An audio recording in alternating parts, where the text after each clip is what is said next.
A desperate mother stood before a federal judge and swore under oath that her own daughter was a mentally incompetent, missing person, all to seize control of her fortune. What she didn't know was that the very daughter she tried to legally erase was standing right outside the courtroom doors, holding 3 years of undeniable digital receipts and bank fraud records. When the truth was finally dropped onto the defense table, the mother's elaborate web of lies instantly fell apart in less than 2 minutes. Instead of walking back to her luxury estate, she left the courthouse in handcuffs, leaving behind 43 frantic, useless calls on a completely dark screen. My name is Clara, and I had to learn the most brutal, heartbreaking lesson a daughter can ever face. Sometimes the person who gave you life is the exact same person who will try to legally destroy your existence just to protect her own vanity. The final spectacular collapse of my family's comfortable illusion took place on a crisp, high-stakes morning in November 2025, right inside the grand marble corridors of the city courthouse. I was sitting on a wooden bench, holding a cup of black coffee in my cold hands while waiting for my legal team to arrive. My mind was entirely at peace because I knew that today was the definitive seal on my freedom, a freedom that began exactly 3 years ago on a miserable birthday night when I had to force myself to laugh just to keep from crying. To truly understand how a mother's fraudulent missing persons report could trigger a total criminal asset seizure, you have to look directly at the hidden financial rot within our household. My mother, Beatrice, was a deeply superficial, status-obsessed woman who ran a struggling luxury event planning firm that was entirely dependent on the social credit of looking wealthy. My younger sister, Evelyn, was her absolute golden child, a fiercely entitled, material-obsessed copy of our mother who spent her days demanding designer clothes and high-end vacations just to maintain a fake presence on social media. When my father passed away 4 years ago, he left behind a significant trust fund. Beatrice quietly took absolute control of those liquid assets and immediately began funneling every single dollar into Evelyn's lavish lifestyle, while treating me like an unpaid servant and an emotional outcast because I refused to join their toxic social circles. What Beatrice and Evelyn completely failed to realize was that I wasn't the weak, submissive girl they tried to dominate. I possessed my late father's analytical mind for data and corporate structures. For 3 years, while living in the smallest room of their suburban mansion, I quietly worked 16 hours a day as an independent freelance software architect and digital supply chain consultant, building a highly profitable private tech venture from absolute scratch. Because I wore simple, unbranded hoodies, drove a beat-up compact vehicle, and never flaunted a single cent of my earnings, my family genuinely believed I was a penniless, incompetent burden who couldn't survive without their charity. They were so blinded by their own arrogance that they never realized the international software company managing their digital platforms was actually a private firm registered under my own name. The ultimate breaking point arrived on the night of my 21st birthday. I walked into the dining room expecting a simple family dinner, only to find the room decorated with massive, gold-plated banners celebrating Evelyn's recent acceptance into an elite high society club. The dinner table was filled with expensive delicacies, and right in the center sat a grand, 3-tiered custom birthday cake. When I looked closer, my heart completely sank. Even the frosting on my own birthday cake explicitly read, "Congratulations, Evelyn." Before I could even speak, Beatrice leaned back in her chair, tossed a set of shiny new keys directly into Evelyn's lap, and turned her icy, condescending gaze toward me. "Don't look so miserable, Clara," Beatrice said, her voice dripping with a sharp, performative pity that carried clearly across the formal table. "Your sister is moving up in the world, so she needs a luxury sports car to match her new social standing. As for you, consider this dinner your real gift. It's time to stop hiding in your room with your little computer games and start looking for a real low-wage retail job so you can finally contribute to the utility bills of this house. You're an adult now, but you act completely helpless." Evelyn let out a sharp, mocking giggle, dangling the keys to her new vehicle in my face.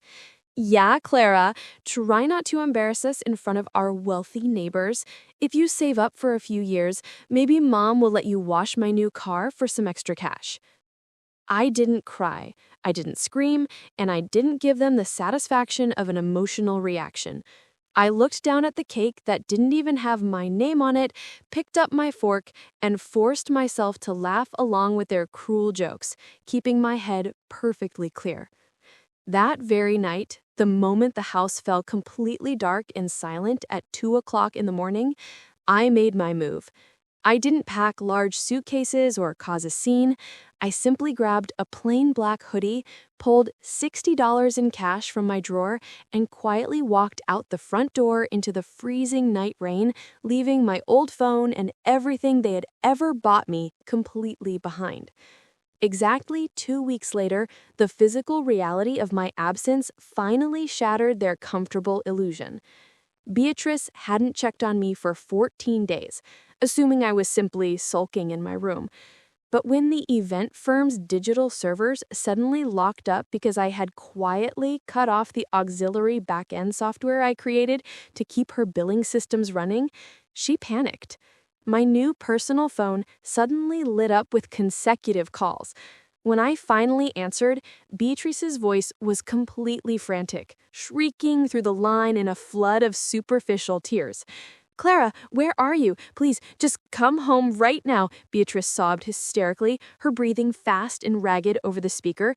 "Our business servers are completely down, clients are canceling their orders, and your sister's sports car payment just bounced. We need you to log into the accounts and fix this right now. How can you be so selfish to run away over a simple family dinner?" "I didn't run away, Beatrice," I said, my voice completely steady, cold, and entirely detached. "I officially moved out. I am an independent adult, and my time is no longer available to fund your lifestyle or manage your failures. Do not call this number again." Instead of accepting reality, Beatrice's narcissistic rage took over. To protect her public high society reputation and force me back into compliance, she went straight to a local probate judge. She filed an emergency petition for adult guardianship, fabricating a malicious web of lies. She swore under oath that I was a mentally unstable, highly vulnerable, missing person who had been brainwashed by a corporate cult, claiming I was entirely incompetent to manage my own life, finances, or medical decisions. She wanted the state to grant her total legal control over my identity, my bank accounts, and my independent future. The trap exploded in spectacular fashion inside the courtroom 3 weeks later. Beatrice and her expensive family lawyers stood before the senior judge, putting on a grand, dramatic performance of a grieving mother desperately looking for her missing, helpless child. "Your Honor, my daughter Clara is completely incapable of surviving in the real world," Beatrice cried into a silk handkerchief. "She has no stable income, no legal residence, and she vanished with nothing but $60. We are terrified for her safety and need immediate legal control to bring her home." Suddenly, the heavy oak doors at the back of the courtroom swung open.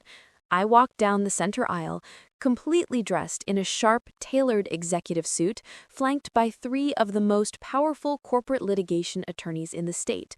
The entire courtroom fell into a dead, stunned silence. Beatrice's performative tears instantly froze on her face, her eyes widening in pure horror as I calmly took my seat at the defense table. "There is no missing person here, Your Honor," my lead attorney stated, slamming a heavy leather binder onto the podium. "Our client, Mrs. Clara, is a fully independent, highly successful corporate executive, and we have brought the absolute data to prove it. We didn't just present a defense, we unleashed an extra strong financial execution. For the past 3 years, while Beatrice thought I was a helpless burden, I had meticulously saved and archived every single piece of paper. My legal team handed the judge a comprehensive digital dossier containing the certified deeds to my own luxury downtown penthouse, the independent tax returns of my thriving tech firm showing a multi-million-dollar valuation, and a complete forensic audit of my father's original estate. But the final, fatal blow was the archive of receipts. I presented 3 years of itemized automated receipts proving that my private holding company had actually been paying the secret back taxes, corporate compliance fines, and office leases for Beatrice's own event planning firm through a secondary digital routing account. Even worse, our forensic accountants presented absolute bank receipts showing that Beatrice had illegally forged my signature to liquidate a $500,000 trust fund left to me by my late father, using those stolen funds to purchase Evelyn's new sports car and fund their country club memberships. The judge's face turned an icy, furious shade of red as he reviewed the flawless, undeniable paperwork. The raw financial data left absolutely zero room for an emotional defense or a maternal sob story. "Mrs. Beatrice," the judge said, his voice echoing through the dead silent courtroom like a thunderclap, "you did not come to this court to find a missing child. You came to this court and committed flagrant perjury under oath to cover up massive corporate fraud and grand larceny against your own daughter's lawful inheritance. Your petition is not only denied, but I am forwarding this entire file to the police for immediate criminal arrest." The tactical revenge was absolute, immediate, and completely devastating to their entire existence. Before Beatrice could even stand up from her chair, 2 bailiffs stepped forward, placed her hands behind her back, and formally handcuffed her right in front of the courtroom gallery. Within less than 3 months, the full weight of the law completely crushed her high society illusion. To avoid a lengthy prison sentence for grand theft, inheritance fraud, and felony perjury, Beatrice was forced to enter a mandatory asset liquidation agreement. Her event planning firm was completely shut down by state regulators, her luxury suburban mansion was seized and sold at a public auction to pay back the stolen trust funds, and Evelyn's sports car was repossessed by the bank within 48 hours. Evelyn's high society dreams instantly dissolved into absolute dust. She was forced to drop out of her elite social circle out of pure public shame, delete her online accounts, and take up 2 grueling entry-level service jobs just to afford a tiny, damp, 1-bedroom apartment on the industrial edge of the city with our disgraced mother, who was left with a permanent criminal record and absolute financial ruin. Now, I stand inside the sleek boardroom of my thriving technology firm, looking out over the beautiful city skyline at sunset, completely at peace. My company has successfully finalized a massive new international tech expansion, and our reputation for absolute integrity is completely flawless. On my desk sits that old black hoodie, a constant reminder that true power doesn't need to shout, wear designer labels, or demand an audience to be validated. My mother and sister tried to use a public birthday dinner and a fraudulent court case to humiliate my character, erase my independent identity, and steal my future. But by keeping my head clear, documenting every single transaction, and letting the absolute weight of financial truth strike at the exact second they felt completely untouchable, I didn't just protect my dignity, I permanently conquered my freedom. My personal advice to anyone listening to this: never allow the toxic, manipulative gaslighting of narcissistic family members to drive you into a loud, emotional shouting match or make you question your own independent value. It is a deeply agonizing, heartbreaking reality to face, but sometimes the people who share your genetic DNA will view your quiet nature, your simple lifestyle, and your silent hard work as a sign of weakness or an asset to be exploited for their own vanity. A maternal title or a shared family name does not grant someone a free legal license to diminish your worth, steal your inheritance, or run a public campaign to control your life. You must never waste your valuable life energy trying to buy luxury items just to prove your worth to people who only value you when you can be used to fund their superficial illusions. When toxic relatives try to rewrite your reality and claim you are nothing without their dominance, maintain an absolute, unbreakable silence. Document every single interaction and build your financial foundation in complete secrecy. Let your receipts, your clean titles, and your concrete legal tracks do the talking when the trap naturally springs. True family isn't defined by the names written on an expensive birthday cake or the superficial labels you flaunt to impress high society. It is defined solely by the authentic people who respect your boundaries, honor your character, and stand fiercely by your side without demanding that you perform for their validation.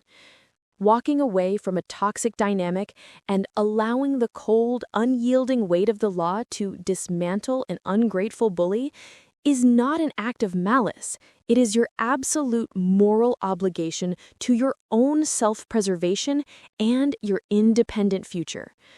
Stay focused, keep every single receipt, and always put your own peace and dignity first today, because a life built on raw truth will always outlast an empire built on stolen pride.